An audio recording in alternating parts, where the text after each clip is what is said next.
Bismillahirrahmanirrahim. Assalamualaikum warahmatullahi wabarakatuh. Innal hamdalillah nahmaduhu wa nasta'inuhu wa nastaghfiruh wa na'udzu billahi min syururi anfusina wa sayyiati a'malina. May yahdihillahu fala mudilla lahu wa may yudlil fala hadiyalah. Wa asyhadu an la ilaha illallah wahdahu la syarikalah wa asyhadu anna Muhammadan abduhu wa rasuluh. Allahumma shalli ala nabiyina Muhammad wa ala alihi wa sahbihi wasallam. Puji syukur kita panjatkan pada Allah. Salawat dan salam semoga tercurah pada Nabi besar kita Muhammad sallallahu alaihi wasallam. Baik, ikhwani fiddin wa akhwati fillah rahimani wa rahimakumullah. Pada kesempatan malam hari ini kita akan kembali melanjutkan bahasan dari Syarh Sunnah Imam Al-Muzani, dan kita juga membahas fikih Syafi'i dari fikih dasar dari kitab Matan Abu Syuja. Baik, kali ini kita lihat Syarh Sunnah ke-54, keutamaan Abu Bakar As-Siddiq, serial yang pertama, kelanjutan dari kemarin, dan nanti ada pembahasan Masjidna Abu Bakar di buletin selanjutnya. Baik, bisa dibaca.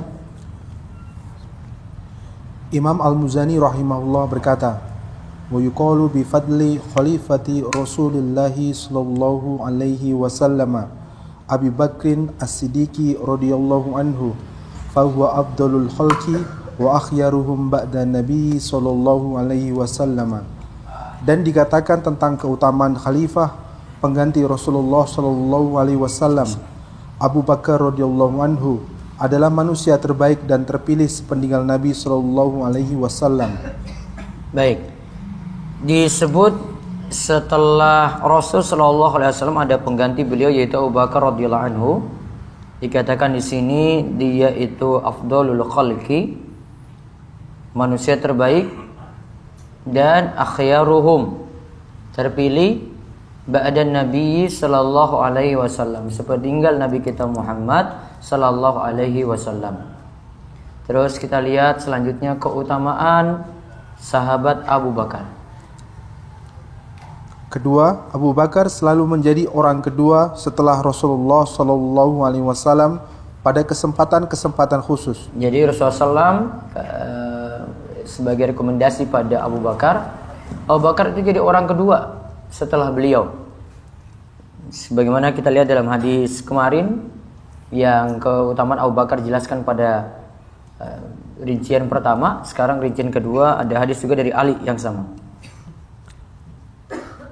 Ali bin Abi Thalib radhiyallahu anhu mengatakan ketika hadir pada wafatnya Umar bin Khattab radhiyallahu anhu, in kuntu la arju ay yaj'alakallahu ma'a sahibaika li anni kathiran ma kunta asma'u Rasulullah ma kuntu asma'u Rasulullah sallallahu alaihi wasallam yaqulu kuntu Abu Bakrin wa Umaru kuntu huwa Abu Bakrin wa Umaru wa fa'altu Abu Bakrin wa huwa Umaru wa an talaqtu Abu Bakrin wa Umaru.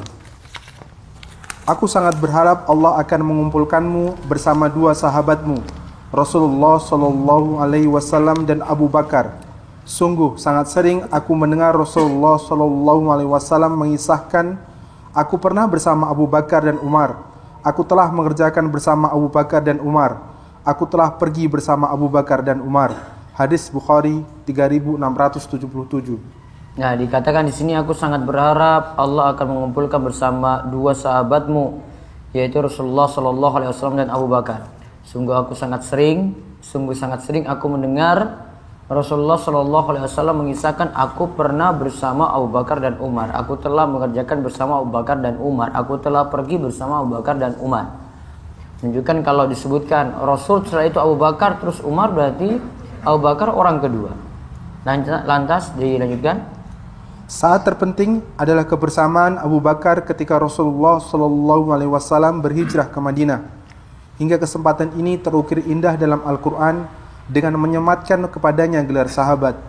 Allah Ta'ala berfirman, illa tansuruhu faqad nasarahullahu id akhrajahu alladhina kafaru id akhrajahu alladhina kafaru thaniya thnaini id huma fil ghari idh yaqulu li sahibihi la tahzan innallaha ma'ana. Jikalau kamu tidak menolongnya, Muhammad, maka sesungguhnya Allah telah menolongnya, yaitu ketika orang-orang kafir musyrikin Mekah mengeluarkannya dari Mekah, sedang dia salah seorang dari dua orang ketika keduanya berada dalam gua. Di waktu dia berkata kepada temannya, janganlah kamu berduka cita, sesungguhnya Allah beserta kita. At-Taubah 40. Lihat, ini disebut di dalam Al-Quran ketika Rasulullah SAW berhijrah ke Madinah. Jadi perjalanan dari Mekah ke Madinah. Hingga kesempatan ini terukir, yaitu ketika beliau sampai di Gua Thur. Nabi SAW sampai di Gua Thur, beliau berdiam di situ untuk 3 hari. Nah, ketika itu ditemani oleh sahabat Abu Bakar. Dan terus disebutkan dalam ini surat At-Taubah ayat 40, illa tansuru faqad nasarahallahu id akhrajahu alladhina kafaru thaniya itsnaini id huma fil ghar id yaqulu li sahibihi. Nah, ini ada kalimat sahibihi, la tahzan innallaha ma'ana. Lihat saya pada kalimat terakhir, sedang dia salah seorang dari 2 orang ketika keduanya berada dalam goa. Di waktu dia berkata kepada sahibnya, berkata kepada temannya, la tahzan, janganlah kamu berduka cita, sesungguhnya Allah itu beserta kita.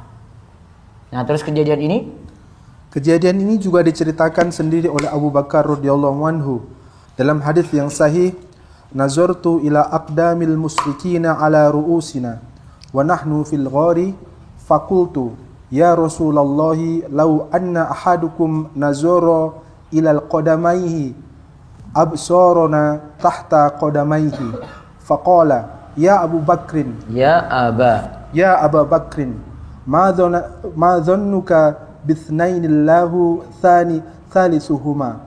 Aku melihat kaki-kaki kaum musyrikin berada di atas kepala kami ketika kami di dalam gua. Maka aku katakan, wahai Rasulullah, seandainya seorang dari mereka melihat ke arah kakinya, niscaya dia akan melihat kita di bawah kedua kakinya. Maka Rasulullah SAW, wahai Abu Bakar, apalah yang kau perkirakan terhadap 2 orang yang Allah menjadi pihak ketiganya? Bagaimana pendapatmu tentang 2 orang yang ditolong oleh Allah Azza wa Jalla sebagai pihak ketiga? Baik, ketika itu sudah berada di Gua Thur. Orang-orang musyrik asalnya tidak mengetahui jejak Nabi SAW dan Abu Bakar, karena ketika itu tempat yang bukan jalan biasa menuju Madinah, karena mereka lewat jalur selatan memutar arah, baru nanti kemudian ke arah utara dari Mekah. Dan jejaknya itu telah dihapus oleh kambing yang lewat. Ada seorang sahabat yang punya kambing, ketika itu menghapus jejak tadi. Namun qadarullah tetap ketahuan juga. Nah, ketika sudah sampai di Gua Thur itu, seandainya orang-orang musyrik itu lihat ke bawah, lihat ke kakinya, tentu nantinya terlihat Abu Bakar dan Nabi Shallallahu Alaihi Wasallam. Maka tadi dikatakan oleh Abu Bakar, nazartu il aqdamil musyrikin, saya sudah lihat itu kakinya orang musyrik, ala ru'usina, di atas kepala kami, wa nahnu fil ghar, dan kami berada di dalam gua Thur tadi. Dan Gua Thur itu posisinya tinggi. Fakultu, maka aku katakan, ya Rasulullah, wahai Rasulullah, law anna ahadahum nadhara ila qadamaihi, andai orang-orang musyrik itu melihat ke kakinya, absarana, tentu dia akan melihat kita, tahta qadamaihi, kita yang berada di bawah kaki keduanya. Faqal, maka Rasul sallallahu alaihi wasallam mengatakan pada Abu Bakar, ya Aba Bakrin, ma dhannuka bisnaini Allahu salisuhuma. Wahai Abu Bakar, bagaimana menurutmu jika ada 2 orang sedangkan Allah itu yang ketiganya? Artinya Allah nolong kita ketika itu. Maka di situ Nabi Shallallahu Alaihi Wasallam menghibur Abu Bakar, harus yakin pada Allah, tawakal pada Allah, walaupun dalam keadaan genting seperti ini pasti ada jalan keluar. Dihibur dengan mengatakan Allahu salisuhuma. Allah itu yang ketiga. Menunjukkan Allah itu dekat pada orang-orang yang beriman. Ya, kalimat ini menunjukkan ya, Allah itu dekat dengan orang-orang beriman. Namun kalimat ini bukan menunjukkan Allah secara zatnya atau zat Allah ada di muka bumi bersama dengan Abu Bakar dan Nabi Shallallahu Alaihi Wasallam. Tidak. Di sini tidak menyebutkan kesatuan tempat, cuma menyebutkan Allah dekat. Allah dekat, Allah menolong Abu Bakar dan Nabi Shallallahu Alaihi Wasallam ketika itu, ya. Dan ini tidak bertentangan dengan prinsip kita yang mengakui Allah itu menetap tinggi di atas sana. Terus sekarang keutamaan yang ketiga. Abu Bakar adalah orang yang paling dicintai oleh Rasulullah Shallallahu Alaihi Wasallam. Nah, sekarang kita lihat keutamaan Abu Bakar ketiga. Abu Bakar itu yang paling dicintai oleh Nabi Shallallahu Alaihi Wasallam. Baca. Suatu ketika Rasulullah Shallallahu Alaihi Wasallam menugaskan sahabat Amru bin Al-Ash radhiyallahu anhu untuk memimpin pasukan Zatu Salasil. Maka ia pun menghampiri Rasulullah Shallallahu Alaihi Wasallam dan bertanya, Ayun nasi ahabbu ilaik? Qala Aisyatu. Fakultu minar rijali. Faqala abuha. Qultu summa man? Qala summa Umar bin Al-Khattabi. Fa'adda rijalan. Siapakah orang yang paling engkau cintai? Beliau Shallallahu Alaihi Wasallam menjawab, Aisyah. Aku bertanya, maksudku dari kaum laki-laki. Beliau menjawab, ayahnya, yaitu Abu Bakar. Berarti ayahnya Isa Abu Bakar di sini disebut. Terus aku bertanya lagi. Kemudian siapa lagi? Beliau menjawab Umar bin Khattab. Kemudian beliau Shallallahu Alaihi Wasallam menyebutkan beberapa orang yang dicintainya. Nah, situ kata Aisyah yang paling kata Nabi SAW yang paling dicintai dari orang-orang yang ada adalah Aisyah terlebih dahulu. Kemudian kalau laki-laki siapa? Maka beliau jawab Abu Bakar. Terus siapa lagi? Terus dijawab Umar. Terus lebih dari itu, Rasulullah Shallallahu Alaihi Wasallam sampai berangan-angan seandainya beliau Shallallahu Alaihi Wasallam diizinkan oleh Allah untuk menjadikan seseorang sebagai khalil, kekasihnya niscaya Abu Bakarlah yang pantas menyandang gelar tersebut. Dalam hadis disebutkan, lau kuntu muttakhidan khalilan la takhadtu Aba Bakrin khalilan walakinnahu akhi wa sahibi wa qad ittakhadallahu sahibakum khalilan. Sekiranya aku diizinkan oleh Allah untuk menjadikan seseorang sebagai khalil, kekasih, niscaya aku jadikan Abu Bakar sebagai khalilku, kekasihku. Akan tetapi ia adalah saudara dan sahabatku, sedangkan Allah telah menjadikan sahabat kalian ini diriku sebagai khalilnya. baik, sekiranya aku diizinkan oleh Allah untuk menjadikan seorang sebagai kekasih, kata Nabi, aku akan pilih Abu Bakar sebagai kekasihku. Akan tapi ia adalah saudara dan sahabatku, sedangkan Allah telah menjadikan sahabat kalian ini sebagai khalilnya. Terus keutamaan yang keempat. Abu Bakar adalah orang yang paling bersemangat dalam beramal. Nah, kita lihat semangat Abu Bakar dalam beramal dalam hadis berikut ini. Dari Abu Hurairah radhiyallahu anhu, ia berkata, qala Rasulullah sallallahu alaihi wasallam, man asbaha minkumul yawma sha'iman qala Abu Bakrin, ana qala faman tabi'a minkumul yawma janazatan qala Abu Bakrin, ana qala faman at'ama minkumul yawma miskinan qala Abu Bakrin, ana qala faman da'ada minkumul yawma maridon qala Abu Bakrin. Ana faqala Rasulullah sallallahu alaihi wasallam majtama'na fimri'in illa dakhalal jannah.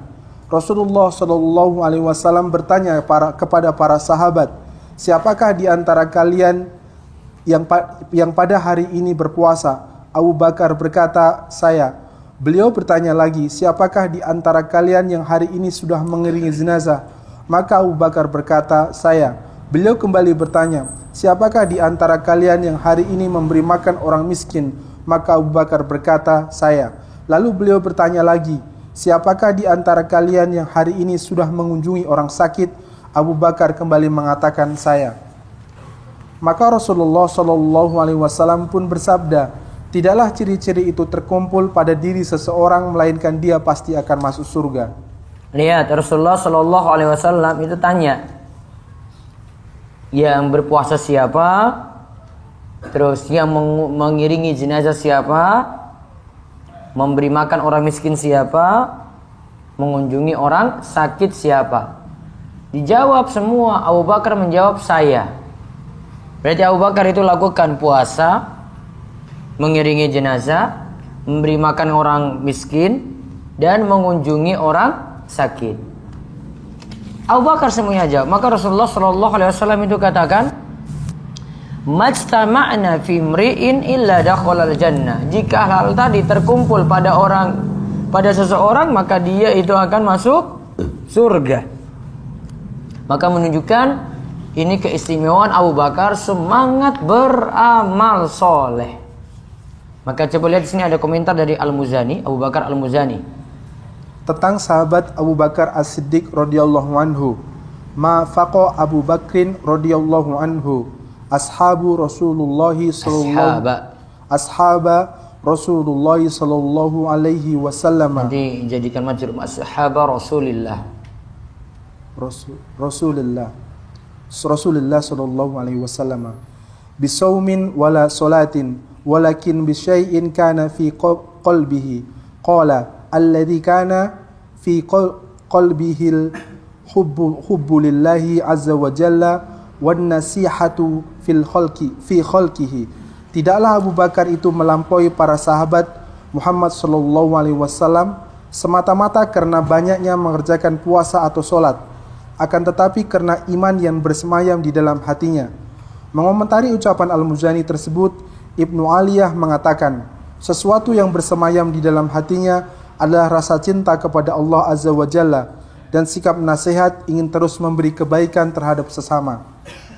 Nah, lihat, tidaklah Abu Bakar itu melampaui para sahabat karena banyaknya mengerjakan puasa atau salat, akan tapi sebenarnya iman yang menetap dalam hati Abu Bakar. Maka dia bisa lakukan tadi puasa, mengiringi jenazah, memberi makan orang miskin, mengunjungi orang sakit. Itu amalan-amalan yang juga bisa kita tiru dari sahabat Abu Bakar radhiyallahu anhu. Demikian kita cukupkan, tutup dengan doa kafaratul majelis. Subhanakallahumma bihamdika asyhadu an la ilaha illa anta astaghfiruka wa atubu ilaik. Assalamualaikum warahmatullahi wabarakatuh.